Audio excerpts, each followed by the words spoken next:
Embattled, under attack, and the noose is tightening. Muammar Gaddafi now wanted by the International Criminal Court as NATO intensifies its attacks on Tripoli. The thing is, where is it all leading? Will it actually force Gaddafi to abandon his 41-year rule? Libya, 3 months on. This is Inside Story.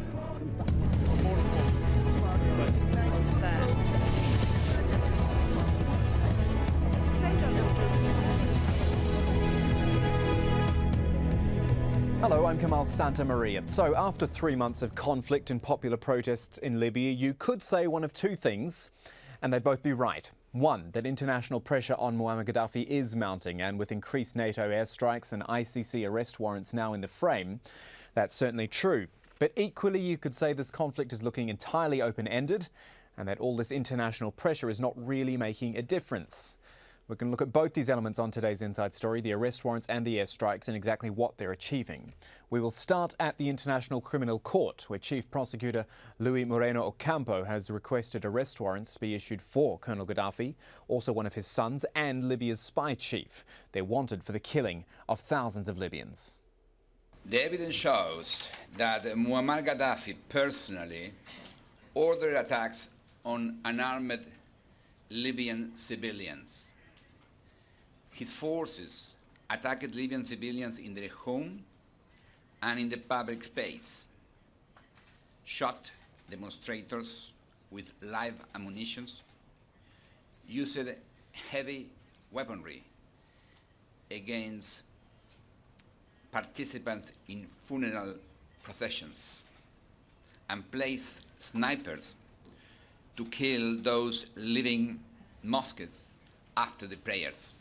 So he clearly wants Gaddafi, but it is worth remembering Ocampo's other recent high-profile arrest warrant, that one against Sudan's President Omar al-Bashir. It took 5 years to secure. Then you've got the airstrikes. NATO jets once again hitting targets in the Libyan capital, Tripoli, 2,700 of them since February. What you have to question, though, is how long NATO can keep up the bombardment with a limited mandate to operate in, and Gaddafi showing no sign of stepping down. Just where is this all going to end? Let's discuss that and plenty more with our panel for today. Here in Doha is Tarik Youssef, Senior Research Fellow at the Dubai School of Government. He specialises in the political development of Libya. In London is David Metham, UK Director for Human Rights Watch. And also in London is Saad, Djebbar, an international lawyer and Deputy Director for the Centre of North African Studies at Cambridge University. Gentlemen, I thank you all for your time, for joining us on Inside Story. I want to read you something first, which I read in the Guardian newspaper today, and I'll get your view, all of your views on it. Libyan officials have described the ICC's move to seek an arrest warrant against Muammar Gaddafi as irrelevant, claiming it would have little impact on the country's embattled leader. Tarik Youssef, let's start with you. It's kind of hard to argue with that, because what good does an arrest warrant really have? What impact does it really have, especially on a man like Muammar Gaddafi? It might not have a lot of influence on his psyche or his decision-making process at the moment, but it could very well have an effect on those remaining within his own inner circle. Certainly some of the commanders in the field still arguably engaged in acts and crimes against humanity. Those are the individuals and commanders to whom the ICC decision might very well affect their own calculations as to how long they will last. Are they willing to open up channels of communication with the outside world? And at what moment will they be vulnerable and open to moving against Gaddafi and helping to bring this crisis to an end? David Metham, your view, does it change anything, the fact that the ICC is now going after Muammar Gaddafi? Actually, I agree with a lot of what's just been said. I think the decision yesterday by the ICC prosecutor was a very significant decision. I think those watching this programme will recall that back in February, when the UN Security Council referred Libya to the ICC, that was unprecedented. It was a unanimous decision of the Security Council for Libya to be referred. Yesterday's decision was a sort of logical next step, with the ICC prosecutor coming forward saying there is good evidence against these three individuals and now requesting the ICC judges to look into that. I think you're right, in the short term, Gaddafi is clearly not going to be arrested, or the other two, but if things were to change in Libya, if there was to be a change in the political situation, it means that these individuals, who may well have been directly responsible for serious crimes in Libya, will be held to account for that. And I think in terms of international justice, it's incredibly important that no one should be above the law. Saad, Djebbar, your views on this as well?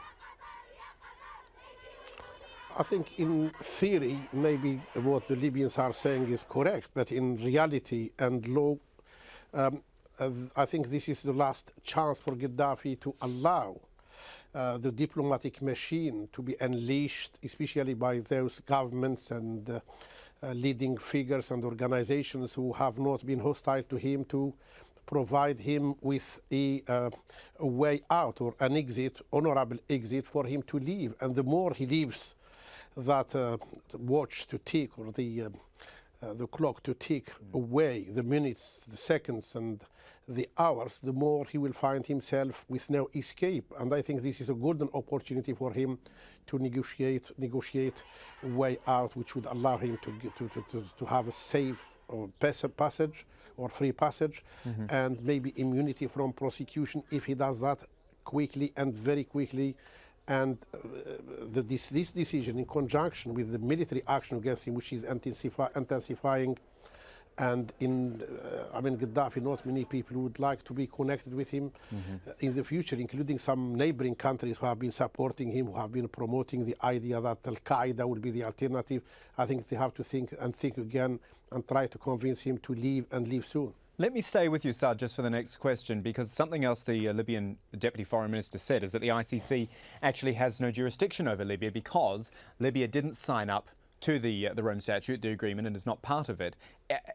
Is there any legal basis for what they're saying there? Well, he's saying, and he's a non-political entity, legally speaking, as long as Gaddafi is in control of part of Libya, he's not in control of all Libya, so he cannot be extradited to The Hague, and they are under no obligation to do so. But if tomorrow the government, the regime changes there, he might be tried in Libya if he's unlucky, and if he's lucky, maybe he will be tried in The Hague, where he would not have maybe a death penalty. So that's why I'm saying in this catastrophe which Gaddafi has put himself in, and put his country in, and his family and his tribe and those who are still defending him, I think there is a golden opportunity for him to call it today. The sooner the better for him and for the country and for those who are supporting him. David Metham, do you think this is maybe sending the right message out for other countries, other leaders where there are human rights violations, that the ICC, even though it's heavily criticised, can actually spring into action fairly quickly and get these things going? Well, Human Rights Watch has been a very strong supporter of the International Criminal Court from the outset, and indeed we sort of argued for it to be created. And since it was established, and with the Rome Statute, we've seen it as a very important development in international justice, that where national judicial processes are inadequate, where there isn't a willingness or a capacity to prosecute people for crimes nationally, that there should be an international option.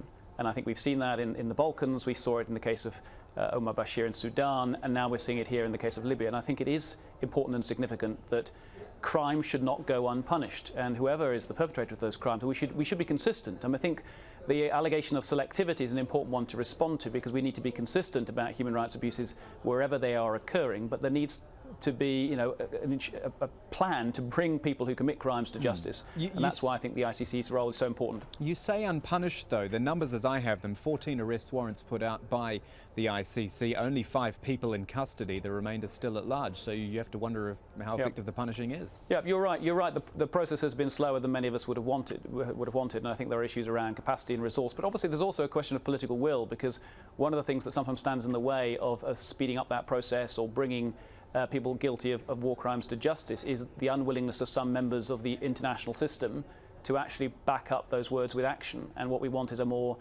collective commitment to international justice and bringing people who've committed crimes to justice. Tarik Youssef, we have seen with the example of Omar al-Bashir in Sudan that the arrest warrant's been out for a long time, but no one's touched him. He travels around Africa quite freely. If we apply the same to Gaddafi, and you were talking earlier about the sort of circle around Gaddafi perhaps being what could be targeted, is that how you get to Gaddafi? Do you think that there is a way he could be arrested by one of them or someone around him? Possibly, but another equally plausible scenario, and one we should not necessarily discount at the moment, is one where his own inner circle at the moment, including those 2 individuals named in the arrest warrants, in addition to Gaddafi, namely Saif and Abdullah Sanusi, extremely close, influential confidants, people who have a lot at stake. These individuals might very well break rank, might very well put pressure on Gaddafi himself. I think including Saif al-Islam in particular in the arrest warrants accomplishes many things. It puts immense pressure on him. It eliminates him as an option for any post-Gaddafi scenario that would include him. But it also creates opportunities, as Saad had just noted earlier, for this inner circle now to begin to possibly reach out or allow themselves to reach out to by others. Just a few days ago, Kofi Annan was expressing his dismay at the way the international community had insisted that Gaddafi be removed. Well, now with the warrants, possibly Kofi Annan and others could precisely exploit the opportunity created now with a limited window of opportunity, obviously, to reach out to him to see if a negotiated settlement whereby he leaves, departs to some country, is reached before the UN Security Council ratifies the decision by the ICC and brings Gaddafi to justice, whether through an African country or elsewhere. I think we'd have to also remember at this moment that we're in 2011.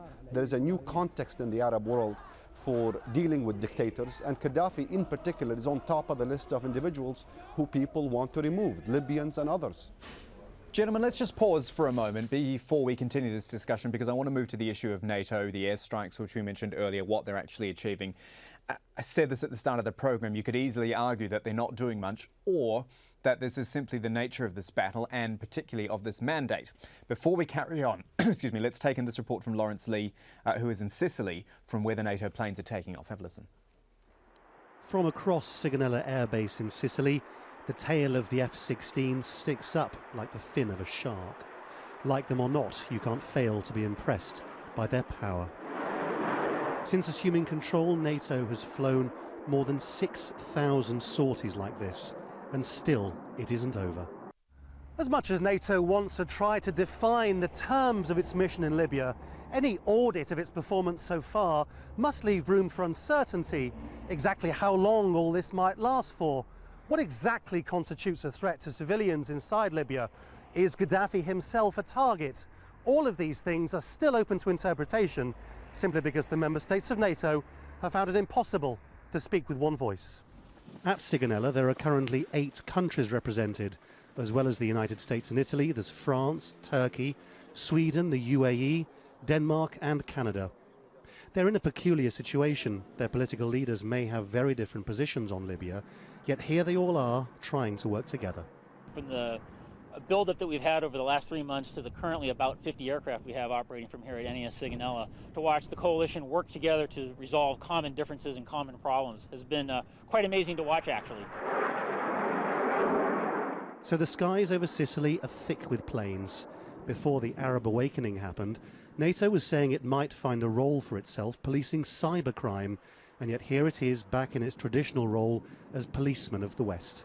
Whether it's winning in this mission or not, NATO has certainly put itself back on the map. Yep, fair comment there. It has put itself back on the map, but again, we've got to question what it's actually achieving here. Let's start with Saad Djebbar in London. Do you think NATO is slowly wearing down this Libyan regime? Is that the way this conflict is going to pan out, a very slow, gradual thing?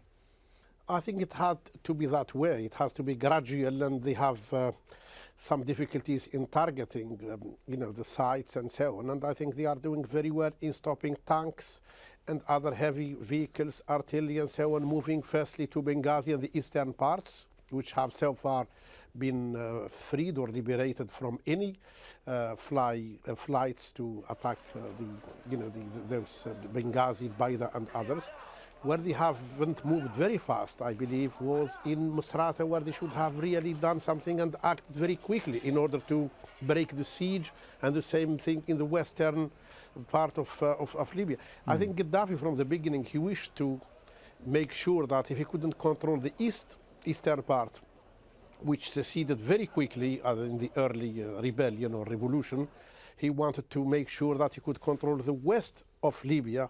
Hence, he falls into the history of Libya when it was divided between the Romans, Tripolitania or Tripoli in the west under the Romans, and Cyrenaica or Benghazi under the Greeks, and under the colonial rule, the same thing. Libya was divided in 2 or 3 parts. And so far, I think he has failed to establish himself in terms of the western part of the country.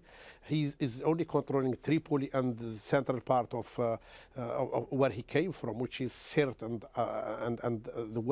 the southern part. But I think Gaddafi psychologically, he thinks that as long as the alliance or the international coalition did not win, that means he hasn't lost. But I think he has lost since he couldn't impose his control on the West. And I think since the alliance now start to attack his hideouts, like we have seen recently in the center of Tripoli and other parts, and Gaddafi, since the Predator, the pilotless, the planes arrived there, he was nowhere to be seen in public.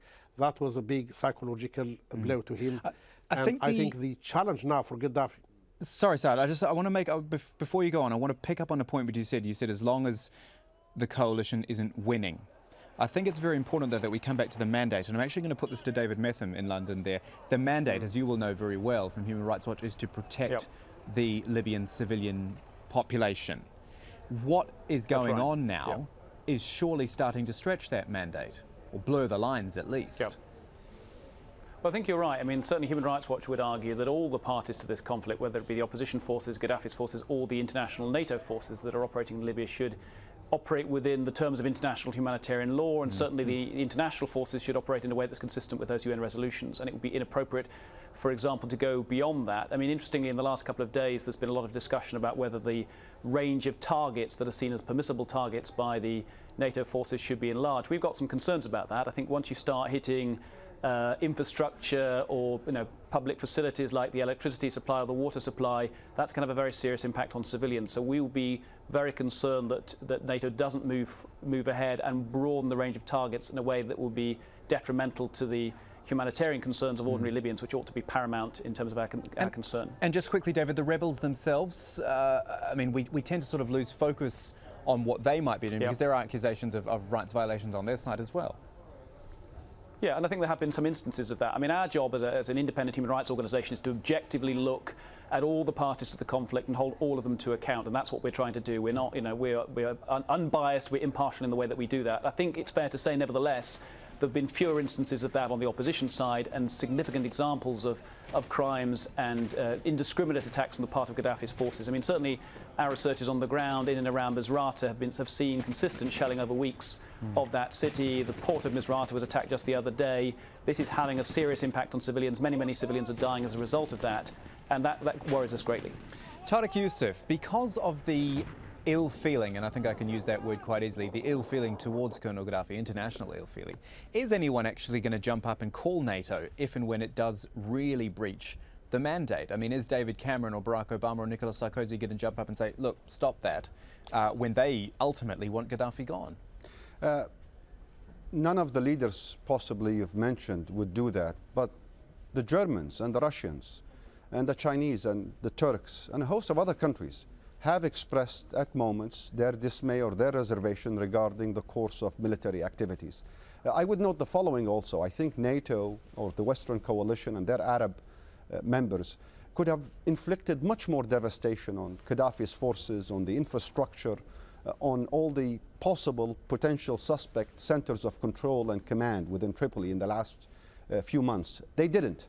I think they showed not just a deliberate orchestration of the campaign, but I would argue that in fact they deliberately slowed down the pace of military targeting, in part so as to not create disorder, chaos, and instability.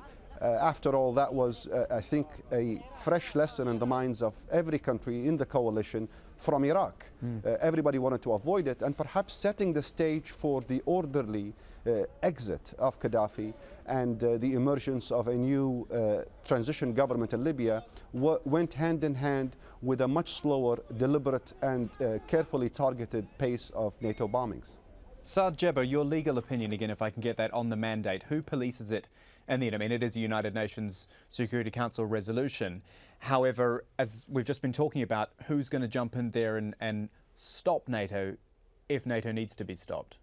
I think the mandate is very clear in the sense that if you have a large section of the society rising up against the regime, and I mean peacefully, and the regime uses its military might as if they are dealing with an enemy army rather than with a civilian population who wanted to decide their own fate for freedom and democracy and to create an accountable government, I think the international community has made the UN has made its position very, very clear. They are with the civilians.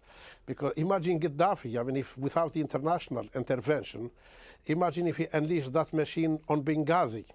400 tanks, hardware, artillery, and so on. Imagine if he was allowed to get into Benghazi, believe me, would have had another Holocaust bigger than that in Rwanda and others. And secondly, one should not allow stalemate to exist, because stalemate will mean one thing. Civilians where Gaddafi is in total control because of fear, because of weapons, because of terror, like in the Tripoli and other parts where he's still in control, and laying siege to other parts and threat to the parts which are free. I think that in itself will go against the spirit of the resolution. But the resolution is very clear. It's about self-determination of people. As long as he is still in power, isn't there always going to be stalemate? He is not, he thinks that way. I mean, he's not still in power because it is not his problem, and psychologically and realistically, he's badly injured because he's not in total control of the country. Even the part which he wished to be in control of, the western part, is not in control of it. And where the international court of criminal court is important in terms of the threat of bringing Gaddafi to trial, which hasn't done yet, is that if Gaddafi restrains himself and does not resort to weapons of mass destruction, he still has chemical weapons which were left to him under the agreement with the US and the British when he abandoned his supposedly or allegedly the weapons of mass destruction. The mustard gas is still there, Scud missiles. If he dares to use them, until now he didn't, and I think it's wise not to use them, because if he does, that's what will attract further escalation in the form of boots on the ground by the international community, and will end up, or Gaddafi will end up in worst scenario, or the scenario like Dresden, when the Allies went big and bombed Dresden to submission, to bring it to submission.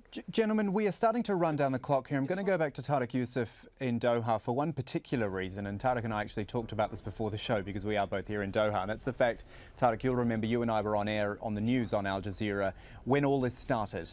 And it was very fresh after what had happened in Egypt and Tunisia, and we were talking then about the possibility of the rebels moving on Tripoli and all of this being wound up within, I think you were saying at that stage, 10 days or 2 weeks.